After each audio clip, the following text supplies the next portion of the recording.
여러분도 잘 아시겠지만 선풍기 거기에서 아주 많은 양 기초량이 아주 엄청난 그 많은 그 전자파가 나와서 건강에 아주 좋지 않답니다.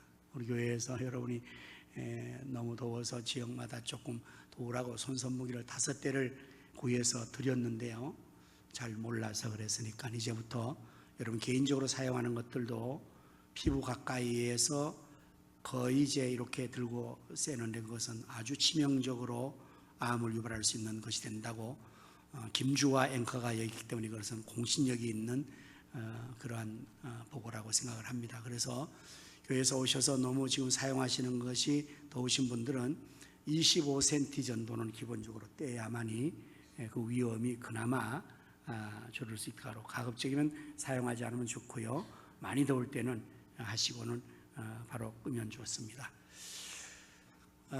다음 주일이 맥주감사절입니다. 그런데 오늘 저는 이 본문의 말씀을 중심으로서 맥주감사절을 잘 지킵시다라고 오늘 설교를 앞당겨서 하게 됐습니다. 그 이유는 우리가 이 맥주절날 이 설교를 들으면 은혜를 받았는데, 이야 그래 잘 지켜야지 1년 후가 되어서 다 잊어먹어요. 그래서 한 주 전에 말씀을 드려야 우리가 은혜를 받고 한 주간을 기도하면서 잘 준비해서 다음 주일 맥주감사절을 정말 잘 지킬 수 있게 되겠다 해서 설교를 한 주 앞당겨서 맥주절의 설교를 오늘 준비를 했습니다. 하나님께서는 이스라엘 백성들에게 1년에 3번 절기를 지키도록 명령하셨습니다. 그것이 오늘 본문의 14절의 말씀에 나옵니다. 너는 매년 3번 내게 절기를 지킬지니라. 17절 말씀에도 또 나옵니다. 내 모든 남자는 매년 3번씩 주 여호와께 보일지니라. 이 3번의 절기는 유월절과 맥주절과 수장절입니다. 이 절기들은 다 구원의 의미를 아주 구속사적으로 내포하고 있는 귀한 절기들입니다. 이제 우리가 다음 주일을 맥주를 지키는데 잘 지키기 위해서는 도대체 그 절기의 의미가 무엇인지를 우리가 알아야 될 것입니다. 우리가 무슨 일을 하든지 어떤 경우에든지 내가 왜 일을 하는 것이, 이건 왜 하는 것인지를 알게 되어야 그 일을 보다 잘할 수 있습니다. 학생들이 공부를 할 때에 내가 이 공부를 왜 해야 하는가, 정말 나에게 필요한가, 의미가 뭐냐, 그걸 알면 공부를 잘하게 돼요.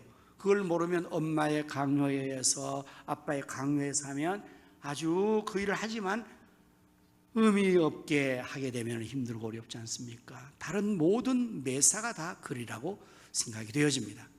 자, 우리가 맥주를 잘 지키기 위해서 맥주의 의미는 도대체 무엇일까요?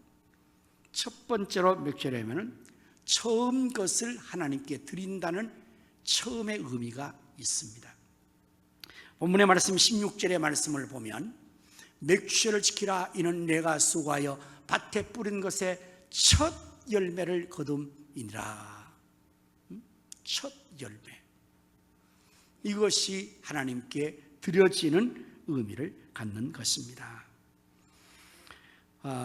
그 다음에 22절의 말씀도 보면은 32절에 보면은 77절 곧 맥주의 초실절을 지키고 오라고 그랬죠. 여기에 맥주의 초실절, 그러니까 보리 맥자에 추수를 해서 보리 처음 거두는 절기다. 초실절, 처음 열매는 거두는 절기라는 의미를 갖습니다. 이스라엘 백성들이 애굽에서 출애굽을 합니다. 그것은 430 동안 종살이하던 것에서 해방하는 구원의 의미를 갖는 절기인데, 그것은 바로 유월절을 지키는 유래가 거기서 나온 것입니다. 여러분 잘 알다시피 애굽의 바로 왕은 모세의 전달한 하나님 말씀을 순순히 듣지 않습니다. 여호와께서 당신의 백성들을 놓아주라고 합니다 라고 모세가 바로에게 하나님 뜻을 전했습니다. 그러나 바로는 관악하고 강팍해서 모세의 말을 듣고 여호와가 누구간데 내가 그의 말을 듣고 종들을 보낸단 말이냐. 어림없어 오만과 교만을 부리며 완강하게 거부할 때 그러한 완악하고 강팍한 바로를 꺾기 위해서 하나님께서는 10가지의 재앙을 그에게 쏟아붓죠. 여러분, 그 마지막 재앙이 무엇입니까? 바로 장자를 멸하는 재앙이었어요. 바로의 왕자로부터 모든 백성의 왕자까지 모든 짐승의 초태생은 다 죽이는 이 재앙을 내리신 것입니다. 그때에 하나님께서는 하나님 백성들은 구원해 주시려고 어린 양을 잡아서 그 피를 문설주와 임방에 다 바르게 했습니다. 그렇게 되면 그날 밤 하나님 보내신 죽음의 사자가 집집마다 다니면서 장자를 죽일 터인데 그 집에 발라져 있는 어린 양의 피를 보고 그 집은 그 죽음의 사자가 들어가서 멸하지 않고 패스 오버하는 겁니다. 그래서 여기서 나오는 말이 유월, 피를 보고 뛰어넘는다는 한자와 더불어서 영어로는 패스 오버 절기가 되는 거예요. 유월절. 그래서 장자가 다 죽었으니까, 그러나 살아남은 것은 하나님의 은혜로 살았으니까 이제부터 하나님께서는 초태생과 장자는 다 내 것이다 라고 그렇게 하나님께서 말씀을 하신 것입니다. 처음 열매를 드린다, 그것은 뭡니까? 바로 처음 것이다, 하나님의 것이다. 처음 주신 이 하나님의 은혜가 하나님의 은혜로 감사해서 드린다는 이 맥주는 초실절의 의미를 갖는 것입니다. 그리고 또한 이 초실절의 처음 것의 의미는 하나님 주신 것을 드리는 의미만이 아니라 하나님을 첫 번째로 제일로 섬기고 모신다는 의미를 갖습니다. 사랑하는 성도 여러분, 우리 하나님은 과연 우리 가운데서 몇 번째입니까? 몇 번째가 돼야 마땅할까요? 그야 당연히 첫 번째가 돼야죠. 우주 만물이 생성되기 전에 하나님이 먼저 존재하셨습니다. 하나님은 하늘보다 더 우주보다 더 높으신 분이십니다. 그의 능력과 그의 존재하심과 그의 역사하심이 제일이십니다. 당연히 하나님을 제일로 우리가 모셔 섬겨야 하는 것입니다. 이 맥주절은 바로 처음 것을 드리면서 하나님을 제가 제일로 섬겨드립니다, 이러한 마음으로 하나님께 드리는 의미를 갖습니다. 저는 우리 한국교회 성도들이 왜 하나님의 사랑과 축복을 이렇게 많이 받는가? 왜 대한국 코리아가 이렇게 하나님의 놀라운 축복 받는가? 그 이유를 바로 우리 사랑하는 성도들이 가지고 있다고 생각을 합니다. 왜냐하면 우리 한국의 성도만큼 하나님을 사랑하는 성도가 세상에 또 있을까요? 한국의 우리 성도들만큼 하나님을 위해 열심히 하는 성도가 또 있을까요? 정말 대단합니다.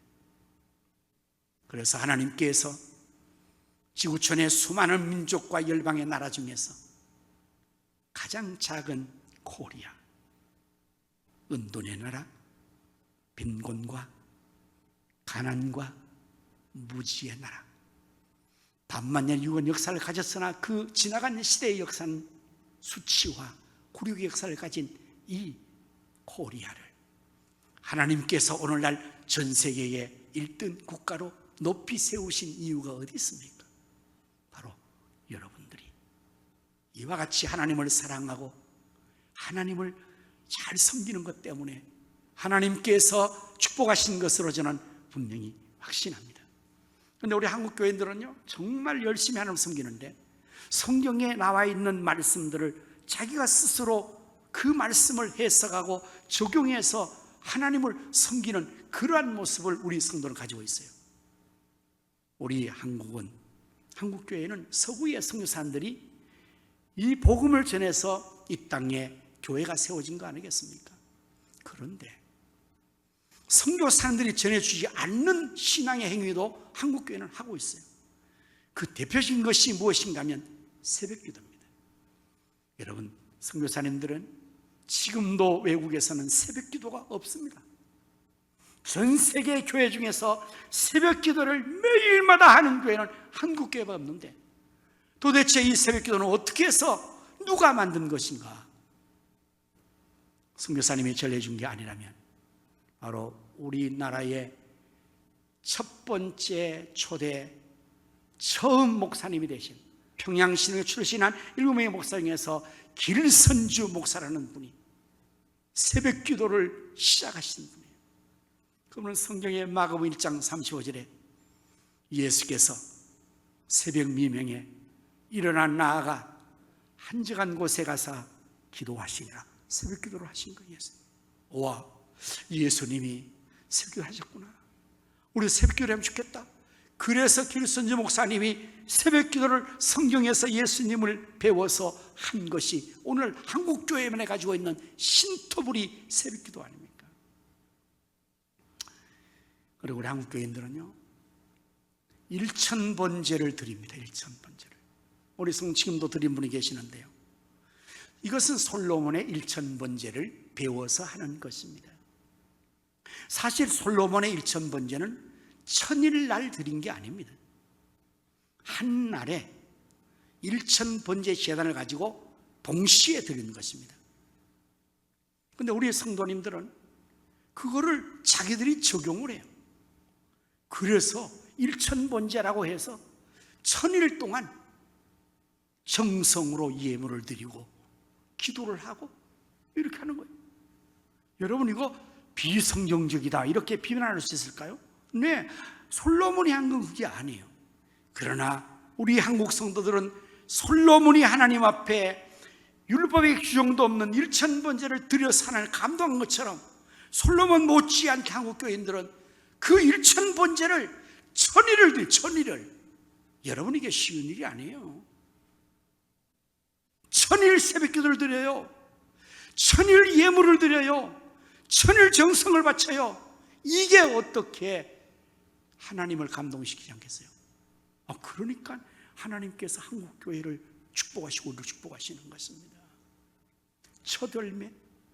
이것도 우리 성도들은요 하나님 앞에 첫 월급을 다 바치는 사람이 있어요. 제가 부교시절 때 서울에서 목회하는데 어떤 권사님이 맥주제로는 왜 지키는 거야? 그거는 시골에서 농사 짓는 사람들이 추수해서 지키는 것이지 도회지 서울에서 우리가 맥주제로 왜 지켜? 이러면서 아는 척을 하더라고요. 여러분, 그 권사님이 똑똑해서 잘하고서 말하는 게 아니에요. 그건 무식한, 아주 자신이 나는 무식합니다를 표현한 겁니다. 왜? 시골에 농사 짓는 농경자들은 그 소득이 곡식이에요. 도의생활은 우리의 소득은 월급이에요. 하나님께서 말씀하시는 이 맥주절의 그 의미가 말 그대로만 가지고 하면은 그렇게 보리, 밀 드리는 거 아니면 안 하면 되죠. 그게 아니에요. 이 맥주절의 의미는 처음 열매를 드리는 것이고 하나님을 제일로 섬기는 그 의미로 드리는 귀한 의미가 있는데 그 권사님은 말 가지고 그냥 그렇게 이해를 했던 것 같아요. 여러분, 직장을 구하려고 하다가 직장을 처음 구할 때 얼마나 귀합니까? 우리 청년들 세대가, 지금 자녀 세대가 청년들의 이 실업률이 너무 심각해요. 취업률이 너무 심각합니다. 우리 청년들은 여러분 너무 고민이 많아요. 대학을 졸업했습니다만 직장이 없어요. 직장이. 주변에서는 계속의 시선을 주는데 그러다가 처음 직장을 들어갔단 말이에요. 아니면 직장이 없어 실직 하다가 처음 직장을 그저 들어갔어요. 그러면 그 첫 월급이 얼마나 그분에게는 귀하겠어요. 그동안에 소득이 없었으니까 그 받은 그 월급 전체를 다 쓰고도 부족하지 않겠어요? 근데 한국 교인들은 그걸 바쳐버려. 그럼 뭘 먹고 살겠다는지는 모르겠어요. 근데 하나님 것이니까. 하나님이 처음 것을 주셨으니 감사해서 드린다. 하나님께서 내가 처음 드렸으니까 나머지는 하나님께서 알아서 해주시겠지. 이런 믿음이에요, 이게. 여러분, 대책이 없는 믿음 아니에요, 이거? 그러면 주님이 책임을 지셔야 할 수가 없어요. 주님 믿고 자기를 던졌는데 주님께서 나몰랄 하겠습니까? 그러니 주님께서, 하나님께서 그러한 주의 백성들을 보시면서 야, 저거 정말 내가 안 도우면 굶어 죽겠네, 쓸 게 없는데 어떡하지? 그래서 하나님께서 주시는 거 아닙니까? 이런 교회가 한국교회고 이런 성도 여러분이니까 하나님께서 영광을 받으신과 더불어서 이 한국교회를 축복하시고 이 한국 대한민국을 축복하신 것입니다. 맥주의 의미가 뭡니까? 처음 것을 드리는 첫째의 의미를 갖는 이 귀한 의미가 있습니다. 두 번째, 맥주의 의미는 중간적 의미가 있어요. 중간적. 보십시오. 맥주는 언제 지킵니까? 한 해의 한 중간, 바로 다음 주 7월 첫 주에 드리는 거예요. 유대의 절기도 거의 우리나라 절기가 비슷하고 기후가 비슷합니다.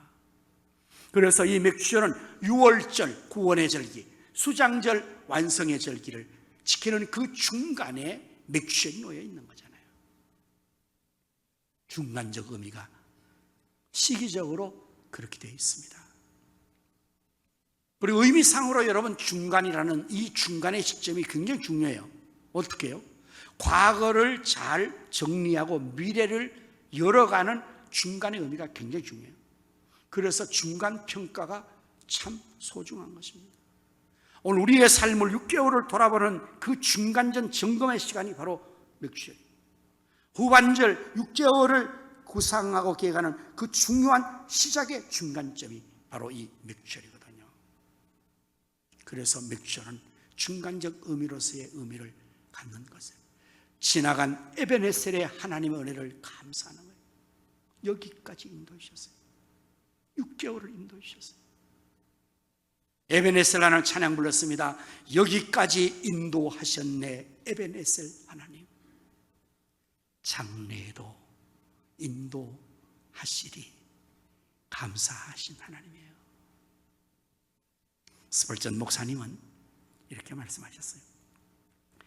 별빛을 보고 감사하는 사람에게 하나님은 달빛을 주시고, 달빛을 보고 감사하는 사람에게 하나님은 햇빛을 주신다. 여러분, 우리 하나님은 살아계신 하나님이세요. 하나님은 인격적인 하나님이세요. 우리와 상대적으로 하나님은 살아 인격적으로 반응하시는 분이에요. 다시 말하면 우리가 하는 거기에 반응을 주신 하나님이란 말이에요. 우리 사람들도 상대적입니다. 그 사람이 나에게 잘해주면 나도 잘해주게 돼 있어요. 그 사람이 나에게 잘못하면 나도 잘못하게 돼 있어요. 이게 사람이기 때문에. 하나님도 그렇다. 지나간 6개월에 대한 감사를 하는 사람에게는 더 감사할 수 있는 달빛 햇빛의 은혜를 더해주시죠. 그런데 배은 망덕해. 은혜를 몰라, 감사를 몰라, 주신 것에 대한 드림을 몰라.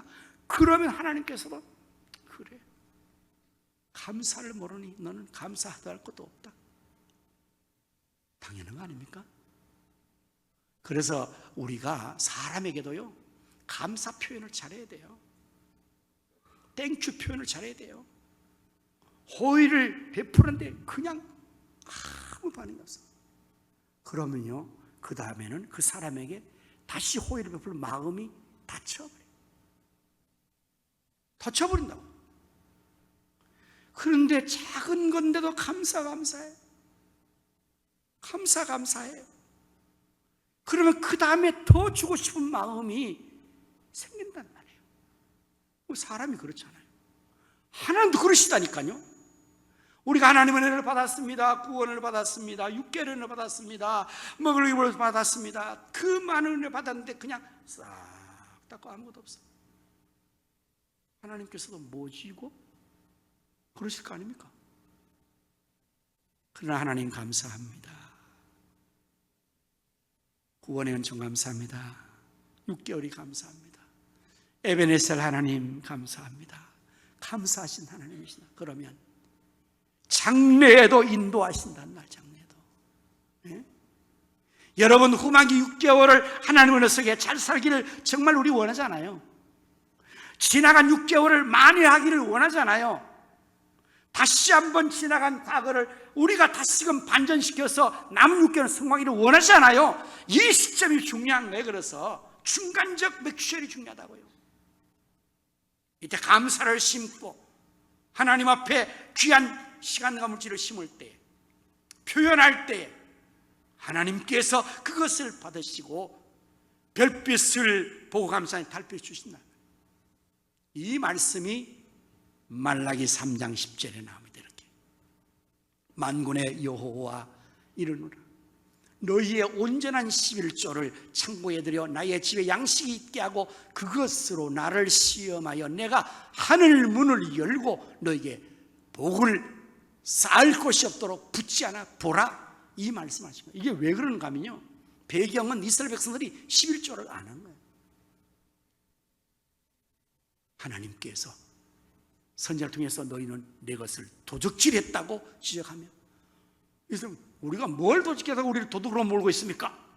반응은 하나님께서 그럼 너희가 11조와 헌물을 내게 드리지 않는 것이 도둑질한 것이 아니냐? 너희의 온전한 11조를 내 창고에 들여서 양식게 해봐라. 그리고 나를 테스트 한번 해봐라. 내가 하늘문 열고 복을 쌓을 곳이 없도록 붙지 않나 한번 봐라. 중요한 것입니다.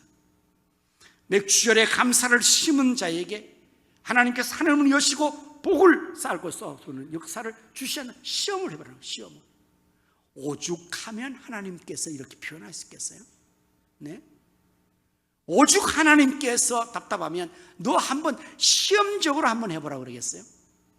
우리 하나님은 우리의 온갖 기도하는 것이나 생활에서 더 풍성하게 하시를, 넘치게 하실 하나님 아니십니까? 지각에 뛰어나신 하나님 아니십니까? 큰 손을 가지신 하나님 아니십니까? 우주 만물을 창조하신 분 아니십니까? 그 하나님께서 우리에게 감사하는 우리에게 어찌 빈손으로 보내겠습니까? 중간적 의미가, 맥주의 의미가 이렇게 중요한 것입니다. 마지막으로 맥주의 의미는 뭡니까? 오순절의 의미가 있습니다. 본문의 말씀에 우리가 또 보면 출애굽기 34장 22절 말씀에 34장 27절 77절 곧 맥주를 초실절을 시키라, 여기에 77절이라는 말이 나와요. 이게 맥주의 다른 표현이고 77절은 수적인 의미에서 표현이거든요. 77, 7일 일주일을 7번 곱하는 날을 말합니다. 77이 49 아닙니까? 그 다음 날이 오순절이에요. 오순절 하면 여러분 무엇이 떠오릅니까?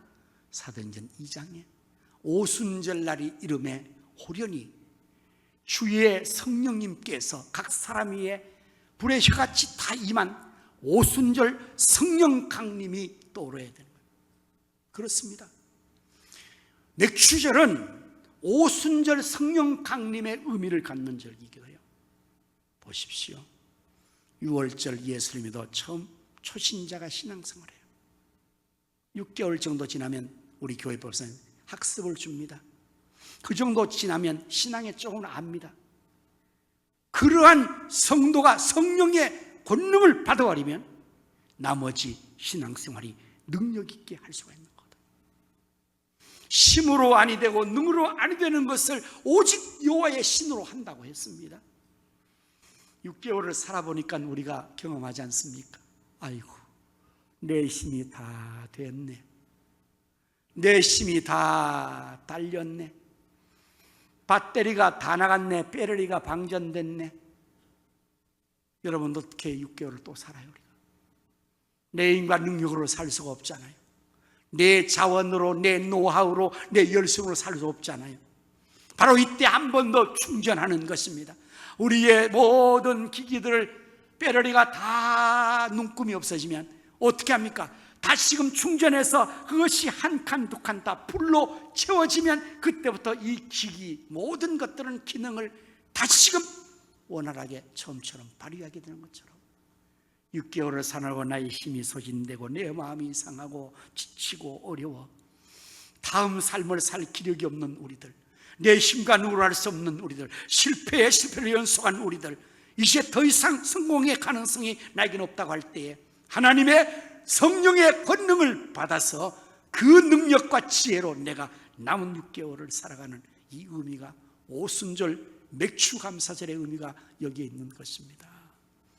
예수님의 제자들이 오순절 성령의 강림을 받고 권능을 받고 주님의 제자로서 복음을 땅에 증거하게 된 것처럼, 이제 우리가 다음 주 맥추를 기하여서 우리 하나님 앞에서 이 절기의 의미를 다시금 우리가 상기하고 처음 것을 하나님께 드린다. 내가 하나님 제일입니다.